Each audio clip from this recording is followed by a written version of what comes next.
Siratiki Traoré, président du réseau des journalistes agricoles et des changements climatiques du Mali, directeur de la radio nationale du Mali. Bon, cette conférence, elle est importante. Si on nous a invités, c'est parce qu'on sait que nous les communicateurs, nous avons un rôle extrêmement important à jouer dans le processus. Vous savez que la communication météorologique se passe en deux phases.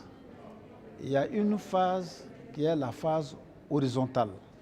Ça, c'est l'échange des données entre ceux qui font les relevés des données, ceux qui traitent les relevés et ceux qui traitent le bulletin.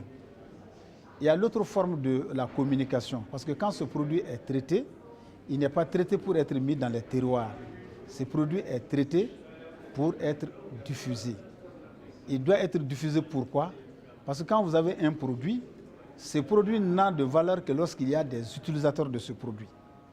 Parce que la météo fournit l'information, la météo ne fabrique pas une aiguille, la météo ne fabrique pas une daba, ne fabrique pas une charrue. La météo produit de l'information. Et cette information, quand bien même elle est utile, elle ne devient utilisable que lorsque ça arrive aux usagers. Et qui est-ce qui les rend utilisables? C'est le communicateur. Parce que toute la problématique de la communication scientifique, c'est ça.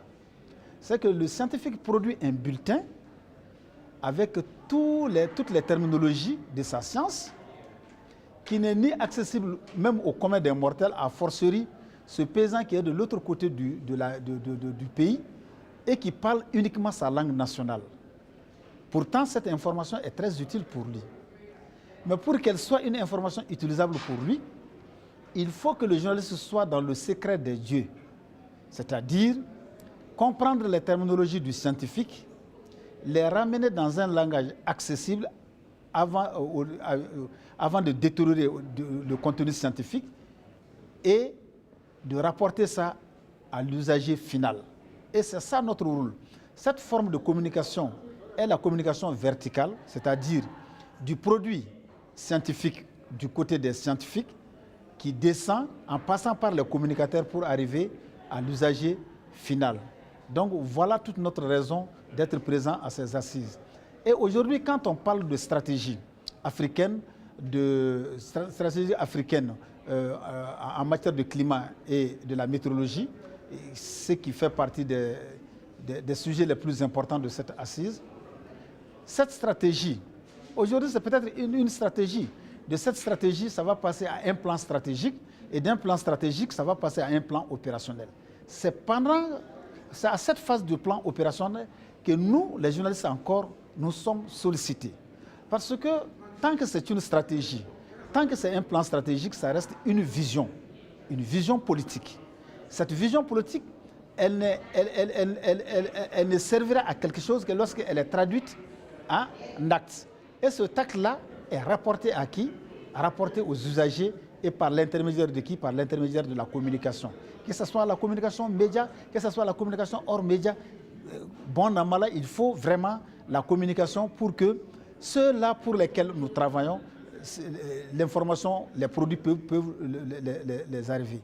Voilà l'une des raisons pour nous d'être là. Et pour certains, nous sommes là, c'est un débat scientifique qui ne nous intéresse pas, mais ce qu'ils ne comprennent pas, c'est que ça nous intéresse à plus d'un titre parce que nous ne devons pas prendre le train en marche.